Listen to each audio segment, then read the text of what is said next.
If a man can raise his hand on his wife, why can't the wife do the same thing? طلاق کا مطالبہ کرتی ہے, حق دونوں کو دے دیا گیا. عورت کو مانگنے کا حق دیا گیا اور آدمی کو دینے کا حق. ہوتا ہے ایک رسپیکٹ ہوتی ہے رشتے کی, بٹ اس رسپیکٹ سے اگر ہسبینڈ نکل جاتا ہے تو وائف اس رسپیکٹ کو کیوں قائم رکھے؟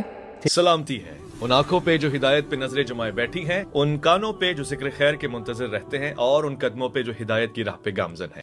جی آپ پوچھیں. میرا سوال جو ہے طلاق کے حوالے سے ہے کہ مغرب میں تو ہر انسان کو, ہر عورت, ہر مرد کو طلاق دینے کی اجازت ہے, لیکن ایز اے مسلم وومن, ایک مسلم عورت کو, وہ آج کل کے زمانے میں وہ باشعور ہے, وہ تعلیم یافتہ ہے, اس کو عقل سے نوازا گیا ہے, آپ نے خود ہی کہا, لیکن دیر از نو برابری نہیں ہے مرد اور عورت کے اندر اس بارے میں, کیونکہ عورت جو ہے خلا مانگ سکتی ہے لیکن وہ طلاق دے نہیں سکتی. تو اس بات میں برابری کہاں پر آئی؟ جب ہم کوئی ادارہ میری بہن قائم کرتے ہیں تو اس ادارے میں کسی کو سربراہ بناتے ہیں, چنانچہ اس ادارے سے اگر الگ ہونا تو کیا کرتے ہیں, وہ برطرف کرتا ہے, ہم استعفیٰ دیتے یہ ہیں. تو میوچل انڈرسٹینڈنگ ہوئی. جی ایسا نہیں ہے نا, یہی تو بنیادی بات ہے. اصل میں یہی وہ چیز ہے کہ آپ اصل میں خاندان کے ادارے کو ادارہ ماننے کے لیے تیار نہیں. میاں اور بیوی کا رشتہ اصل میں ایک پورا ادارہ ہے خاندان کا قائم کرنا. اس میں کچھ فیصلے کرنے ہیں, اس میں بچوں کے اخراجات اٹھانے ہیں, اس کے اندر اخراجات کی معاشی ذمہ داریوں کو ہر حال میں جواب دہ ٹھہرانا ہے. جس وقت مرد طلاق دیتا ہے تو آپ نان و نفقے کا مقدمہ لے کے اس کے خلاف جاتی ہیں, یہ کہتی ہے میں اپنے اخراجات خود پورے کر لوں گی. بچوں کا اخراجات اس سے مانگتی ہے نا. اس وجہ سے جو خاندان کا سربراہ ہے وہ طلاق دیتا ہے, عورت طلاق کا مطالبہ کرتی ہے, حق دونوں کو دے دیا گیا. عورت کو مانگنے کا حق دیا گیا اور آدمی کو دینے کا حق دیا. اب جو دور چل رہا ہے اس کے اندر اکنامک پریشر جیسے ہیں, عورت کو اس طرح امپاور کیا گیا ہے کہ وہ اپنے آپ کے لیے فینڈ کر سکتی ہے, اپنے آپ کے لیے نان و نفقہ پرووائڈ کر سکتی ہے, اس کو مانگنے کی ضرورت نہیں پڑ رہی آج کل کے زمانے میں. تو پھر بھی کیوں اس کو امپاور نہیں کیا جاتا اس رائٹ سے؟ دیکھیے بات یہ ہے کہ پھر آپ خاندان کے پورے ادارے کو ختم کر دیجئے. پھر یہ کہیے کہ ایک مرد و عورت نے فیصلہ کیا کہ وہ اکٹھے رہیں گے, جنسی تعلق قائم کریں گے, بچے پیدا ہوں گے, جی چاہے تو اس کو باہر پھینک دیں, جی چاہے تو اس کی ذمہ داری اٹھائے. بچے نے اگر فیس لینی ہے تو وہ 500 روپے باپ سے لے گا اور 500 روپے ماں سے مانگے گا. اس سے خاندان کا ادارہ چلے گا. کسی ادارے کو چلانے کے لیے آپ کو سب سے پہلے, میں نے اسی لیے دیکھیے بہت تمہید میں یہ بات عرض کر دی تھی کہ آپ خاندان کے ادارے کو مانتے ہیں یا نہیں مانتے. انسان کی خاندان کا ادارہ ضرورت ہے یا نہیں ضرورت؟ اگر خاندان کا ادارہ ضرورت ہے تو پھر لازماً اس کا ایک سربراہ بنانا پڑے گا. اور جب آپ سربراہ بنائیں گے, جس طرح آپ ریاست میں سربراہ بناتے ہیں, یا دور جدید میں آ کے ریاست ختم ہو گئی ہے, سربراہی ختم ہو گئی ہے. جب آپ کسی کو سربراہ بنائیں گے کسی ادارے کا تو اس کو برطرفی کا اختیار دیں گے, اور جو لوگ اس کے ساتھ کام کر رہے ہیں ان کو استعفے کا اختیار دیں گے. ہمیشہ یہی ہوگا. اگر آپ اس ترتیب کو الٹیں گے تو اس کا نتیجہ کیا نکلے گا؟ آپ دیکھیں مرد کو کتنے مسائل دو چار ہوتے ہیں. جس وقت وہ طلاق کا فیصلہ کرتا ہے اسے دیکھنا ہوتا ہے کہ اگر میں کچھ دے دلا چکا ہوں تو اس کا کیا ہوگا, میں اگر کوئی جائیداد اس کے نام کر چکا ہوں تو اس کی کیا صورت ہوگی, بچے اگر موجود ہیں تو ان کا نانا نفقہ کون اٹھائے گا, اگر یہ گھر میں چلی جاتی ہے تو ان کی پرورش کون کرے گا. یہ سارے جتنے فیصلے مرد کو کرنے ہوتے ہیں, عدالت اس کو کٹارے میں کھڑا کر لیتی ہے. عورت مطالبہ کر رہی ہوتی ہے, اس موقع کے اوپر آپ یہ کیوں نہیں کہتی کہ آپ جائیے اپنے اخراجات پورے کر لیجیے؟ ہم جاتے ہیں اپنے اخراجات پورے کر لیتے ہیں. حقوق مانگنا آسان ہے, حقوق دینے بھی پڑیں گے. ٹھیک ہے. تو اس وجہ سے جس وقت آپ ادارہ قائم کرتے ہیں تو ادارے کے اندر یہ کسی جگہ کسی ادارے میں نہیں ہوتا. میں اگر کہیں ملازمت کرنے کے لیے جاؤں گا, جو سربراہ ادارہ ہے وہ مجھ سے برتر نہیں ہو گیا, لیکن جب میں نے اس کو باس تسلیم کر لیا تو وہ پھر مجھے برطرف کرے گا. مجھے اگر الگ ہوگا نا تو استعفیٰ دوں گا میں. ٹھیک. جی آپ پوچھیں. سر آپ نے بات کی تھی کہ مرد کو مطلب عورت تعبیر نہیں کر سکتی, مطلب اس کا ڈفرینٹ اسپیکٹ دکھایا جاتا ہے. پھر آپ نے اگزامپل دیا کہ ایک فادر اور سن کے درمیان میں ریلیشن شپ. بیسکلی بات ہے کہ ایک ہسبینڈ وائف کا عہدہ اور ہوتا ہے, بیٹے اور باپ کا عہدہ اور ہوتا ہے. آپ باپ کے اوپر ہاتھ نہیں اٹھا سکتے, باپ آپ کو مطلب ہی گیو یو برتھ, تو آپ مطلب کہ آپ بیوی اور ہسبینڈ تو ایک دوسرے کو نہیں دیا ہوتا نا, تو آپ ان کے بیچ میں برابری کیوں نہیں ہو سکتی؟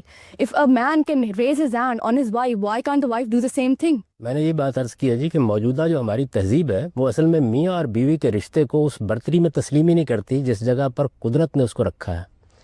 ماں اور باپ کے رشتے کے مابین ماں ہے. آپ عورت کی بات نہ کریں نا, ماں اپنے بچے کو تعریف کر سکتی ہے یا نہیں کر سکتی؟ جی کر سکتی ہے. کیوں کر سکتی ہے؟ کیونکہ وہ ماں, شی گیو یو برتھ, اس کا اسٹیٹس اور ایک ہسبینڈ کا اسٹیٹس بہت ڈفرینٹ ہوتا ہے. جی یہ اتنی بات آپ نے کیا, اس نے اس کو جنم دیا ہے. ایک آدمی اس کے جواب میں یہ کہہ سکتے ہیں پھر کیا ہو گیا, جنم دیا ہے تو جوان ہو گیا ہے بچہ, اب ماں کو یہ حق کیوں دیا جائے, اب یہ باپ کو حق کیوں دیا جائے؟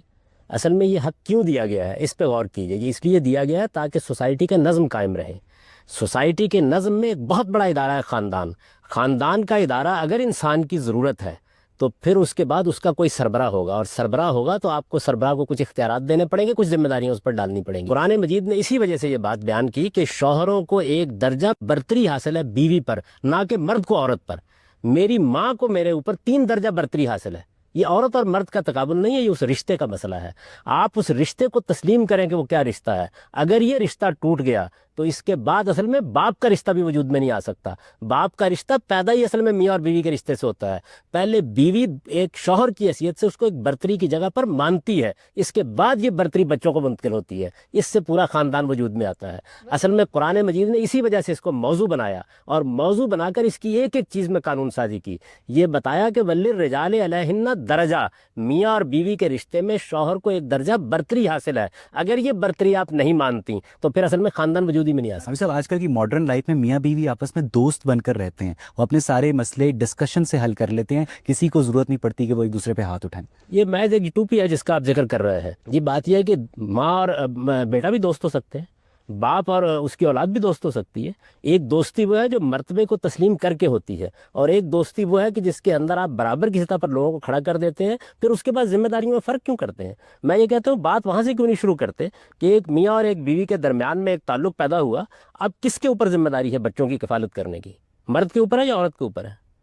اگر بچوں کو کل کوئی ضرورت پڑتی ہے تو کون کما کے لائے گا؟ عورت گھر بھی سنبھالتی ہے۔ دیکھیے، عورت گھر سنبھالتی ہے، یہ بالکل ٹھیک ہے۔ معاشی ذمہ داریوں کو پورا کرنے کی آپ نے ذمہ داری کس پر ڈالی ہے؟ یعنی سنبھالنے میں تو ہر ایک کو کرنا ہے، لیکن یہ کیا عورت کی ذمہ داری ہے؟ عورت کے اوپر آپ دیکھیے اسلام نے یہ ذمہ داری بھی نہیں ڈالی۔ ٹھیک ہے سر عام چلیں آپ۔ بٹ سر آپ پھر بھی دوبارہ سے آپ بہت زیادہ ڈفرینسیشن لے کر آ رہے ہیں۔ مطلب آپ کہہ رہے ہیں کہ جی معاشی اس کو ذمہ داریاں مرد کی ہیں، تو آپ اس کو ریکگنائز نہیں کر رہے جو عورت گھر میں کرتی ہے۔ مطلب کہ یہ رائٹ نہیں ہے، what you do at home doesn't count at all, کہ وہ رائٹ نہیں ہوتا۔ اور آپ نے بات کی بیٹا اور باپ کی، میں تو بتاتے بہن بھائی ہوتے ہیں یہاں ہمارے، مطلب کہ بھائی بہن پہ ہاتھ اٹھا سکتا ہے، آنر کلنگ ہو رہی ہے۔ اگر بہن بھائی پہ ہاتھ اٹھائے تو غلط ہو جاتا ہے۔ ٹھیک ہے، ہم رشتے کی بنیاد کو بھی سمجھتے ہیں کہ ایک خاندان ہم نے چلانا ہوتا ہے، ہم نے ایک طریقہ آزمانا ہوتا ہے، ایک رسپیکٹ ہوتی ہے رشتے کی۔ بٹ اس رسپیکٹ سے اگر ہسبینڈ نکل جاتا ہے تو وائف اس رسپیکٹ کو کیوں قائم رکھے؟ ٹھیک ہے، یہ بات یہ ہے کہ دونوں کو حقوق دیے گئے ہیں نا۔ اور جب عورت یہ محسوس کرے گی کہ خامند کی حیثیت سے بیہیو نہیں کر رہا، ذمہ داریوں کو پورا نہیں کر رہا، تو وہ بھی معاشرے کے پاس جائے گی، طلاق بھی ہوگی، علیحدگی بھی ہوگی۔ لیکن کیا مراتب کا فرق ختم کر دیا جائے؟ میرا باپ ایک غلط روش اختیار کرنے والا آدمی بن گیا، اس نے گھر کے اندر ایک طوفان بدتمیزی برپا کر رکھا ہوا ہے، اس کے رویے غلط ہو گئے ہیں۔ اس کے بعد بیٹے کو حق دیا جائے کہ وہ باپ کی جو عزت اور احترام ہے اس کو ختم کر کے آگے بڑھ جائے؟ نہیں، وہ الگ بھی ہوگا تو اس کا ایک قاعدہ اور ضابطہ ہوگا۔ تو عورت کو بھی حقوق حاصل ہے، مرد کو بھی حقوق حاصل ہے، لیکن خاندان کے ادارے میں آپ فیصلہ کیجئے کہ اگر یہ ادارہ بنانا ہے تو اس کی سربراہی کس کے پاس ہونی چاہیے؟ عورت کو دے دیجئے۔ میں یہ کہتا ہوں عورت کو دے دیں، میں عورت کے لیے وہی حقوق مانوں گا۔ اس کی وجہ یہ کہ جب آپ کوئی ادارہ بنائیں گے اور اس کی سربراہی کسی کے ہاتھ میں دیں گے، آپ کو کچھ حقوق دینے پڑیں گے، اس کو کچھ اختیارات اس کے لیے ماننے پڑیں گے، ورنہ ادارہ قائم نہیں ہو سکتا۔ گاندھی صاحب، مراتب میں جو آپ نے فرق رکھا ہے وہ اس بنیاد پر رکھا ہے کہ مرد پر ذمہ داری ہوتی ہے، تو جہاں پر اسٹیٹ پر ساری ذمہ داری ہوتی ہے وہ ان کی بیسک نیسیسٹیز پوری کر رہی ہوتی ہے، اور کچھ ایسی اسٹیٹس ہیں بھی، بے شک کم ہے، شاید آپ کہیں کہ یوٹوپیا، پھر شاید یوٹوپیا کی بات آ گئی، لیکن وہاں پر تو کنٹریبیوشن دونوں کا کنٹریبیوشن ہے، ذمہ داری کسی ایک پر نہیں ہے، اسٹیٹ پر ہے، پھر مارنے کا کس کو ملے گا؟ یہی بات یہ ہے کہ بچے کی ذمہ داری اسٹیٹ کیسے اٹھائے گی؟ رات کے وقت کون اس کی دوا لائے گا؟ کون اس کو اس کی حاجات پوری کرے گا؟ کون اس کی تکلیفوں میں اس کا ساتھی بنے گا؟ کون اس بچے کو تربیت دے گا؟ کون تعلیم دے گا؟ اسٹیٹ تو زیادہ دے کرے گی، 10 روپے دے دے گی آپ کو۔ یہ سارا کام گھر میں ہونا ہے، اور یہ کام ہونے کے بعد مغرب میں کچھ ریاستیں ہیں جو ذمہ داری سنبھال رہی ہیں۔ یہ کہ جذباتی ذمہ داری میری بہن، ذمہ داری کو ادا کرنے کے لیے تو آج تک کبھی کوئی ریاست وجود میں نہیں آ سکتی، اور اگر کسی ریاست نے ذمہ داری سنبھالی ایسا ہو جائے تو پھر کیا ہوگا؟ پھر میاں بیوی کا رشتہ ختم ہو جانا چاہیے، پھر آزادانہ جنسی تعلق پیدا ہونا چاہیے، بچہ پیدا ہو جانے کے ریاست کے حوالے کرنا چاہیے، فارغ ہو کے آپ اپنا کام کریں۔ نہیں، پھر خاندان میں پرابلم ہوگا نا، کیونکہ پھر تو مرد پر ذمہ داری نہیں رہے گی۔ اگر ریاست ذمہ داری سنبھال لیتے ہیں تو پھر برتری قائم نہیں ہوگی۔ میری شاید آپ پر بات واضح نہیں ہوئی، یا میں ہی اس کو واضح نہیں کر سکا۔ یہ ذمہ داری صرف اتنی سی نہیں ہے، میں نے آپ سے عرض کیا انسان کا بچہ ایک ناتواں بچہ ہوتا ہے، اس نے بہت سے مراحل سے گزرنا ہے، اس نے تہذیب پانی ہے، اس نے تربیت پانی ہے، اس کو تعلیم دی جانی ہے، اس کو پاؤں پر کھڑا کرنا ہے، اس کا علاج معالجہ کرنا ہے، اس نے بے شمار مشقتوں سے گزرنا ہے، جوان ہونا ہے، اس کے بعد بوڑھا ہو جانا ہے۔ اس میں تو کچھ جذبات وابستہ ہوتے ہیں کہ خالی ہم پوائنٹ یہ ہے کہ مرد کو یعنی ہر صورت برتر رہنا چاہیے تبھی رشتہ قائم رہ مرد سکتا کو نہیں، ہے، کیونکہ اگر پیسہ ذمہ داری سنبھالے گی تو برتر ہی کسی کی قائم شوہر ہوگی۔ کو ہر حال میں شوہر رہنا چاہیے اور باپ کو ہر حال میں باپ رہنا چاہیے اور ماں کو ہر حال میں ماں رہنا چاہیے۔ اگر آپ ان رشتوں کی برتری کو مانتے ہیں تو مجھے بتا دیجیے دلیل کیا ہے اس کی۔ باپ کو بھی یہ برتری اسی وجہ سے حاصل ہے تاکہ خاندان کا نظم قائم رکھا جا سکے، ورنہ وہ بھی انسان ہے میرے جیسا، اسی طرح پیدا ہوا ہے۔ ماں کو کیا برتری حاصل ہے؟ پھر میں ماں نے کی پیدا بات کیا مجھے، پرورش کی، شکر گزار ہے، چند پیسے دے دیں گے، فارغ کر دیں گے۔ یہ جذباتی تعلق، یہ غیر معمولی احترام، یہ غیر معمولی عزت کہ میں اس وقت 50 سال 55 سال کی عمر میں بھی ماں کے سامنے سر جھکا کے کھڑا ہو جاتا ہوں، یہ میری تہذیب ہے۔ اور یہ تہذیب مجھ کو اس مذہب نے سکھائی ہے جس نے مجھے یہ بتایا ہے کہ ماں کا مرتبہ تم سے کتنا بلند ہے۔ آپ اصل میں عورت اور مرد کی بحث سے نکلیے، یہ رشتوں کی بحث ہے۔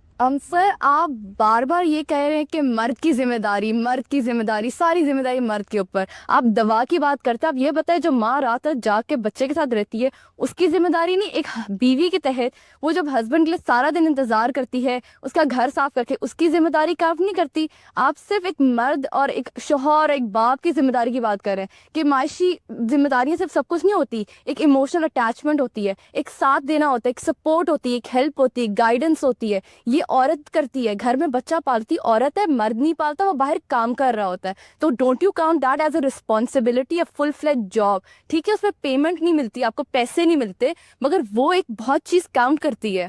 میرا تو ایک سادہ سا سوال ہے میری بہن، وہ یہ ہے کہ اگر آپ کے خیال میں یہ ساری ذمہ داریاں عورت اٹھا رہی ہے تو اس کو سربراہ بنا دیجیے، ادارہ بنانا ہے۔ اور جس وقت آپ اس کو سربراہ بنائیں گی، جیسے ماں بن جاتی ہے باپ کے دنیا سے رخصت ہو جانے کے بعد، اس کو تمام اختیارات منتقل کرنے پڑیں گے۔ اصل میں یہ مسئلہ یہ نہیں ہے کہ عورت کنٹریبیوٹ کیا کرتی ہے، بہت کرتی ہے۔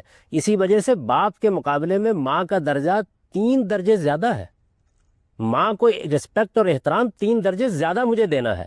کیوں؟ کیا وجہ ہے؟ اس کی وجہ ماں کا وہ غیر معمولی کنٹریبیوشن ہے۔ میں یہ عرض کر رہا ہوں کہ آپ ماں اور باپ کے ذریعے سے جو ادارہ بناتے ہیں، میاں اور بیوی کے ذریعے سے جو ادارہ بناتے ہیں، کسی کو اس کا سربراہ ہونا چاہیے یا نہیں ہونا چاہیے؟ اگر آپ کسی کو سربراہ بنائیں گے تو دیکھیے 2 چیزیں لازماً کریں گے۔ جس کو سربراہ بنائیں گے معاشی ذمہ داری اس پر ڈالیں گے اور اس کو اختیار دیں گے کہ وہ گھر کا نظم و نسق قائم رکھے، وہ خاندان کا نظم و نسق قائم رکھے، وہ ادارے کا نظم و نسق قائم رکھے۔ آپ مجھے بتائیے ریاست میں آپ یہ فیصلہ کیوں کرتے ہیں؟ کیا ریاست میں ہم کنٹریبیوٹ نہیں کرتے؟ ایک عام آدمی کی حیثیت سے ایک مزدور کنٹریبیوٹ نہیں کرتا، ایک جج کنٹریبیوٹ نہیں کرتا؟ آپ ریاست کے نظام میں ایک شخص کو سربراہ بناتے ہیں، جیسے ہی سربراہ بناتے ہیں کچھ اختیارات دیتے ہیں۔ پہلی چیز یہ ہے کہ آپ کے نزدیک میاں بیوی کا جو رشتہ ہے، اس سے کوئی ادارہ وجود میں لانا ہے یا یہ رشتہ محض محبت کا رشتہ ہے جس میں ایک تعلق پیدا ہونا اور اس کے بعد ختم ہو جانا ہے؟ پہلے یہ بنیادی فیصلہ کرنا ہے۔ ضروری ہے کہ کوئی سربراہ بنے؟ میاں بیوی 2 سربراہ نہیں بن سکتے؟ اور اسٹیٹ کا آپ نے اگزامپل دیا، اس وقت آپ دیکھ رہے ہیں کہ جوڈیشری کا اتنا بڑا ایشو بنا ہوا ہے، وہ کیوں مانگ رہے ہیں؟ کیونکہ ایک چیک اینڈ بیلنس رکھنے کی ضرورت ہے۔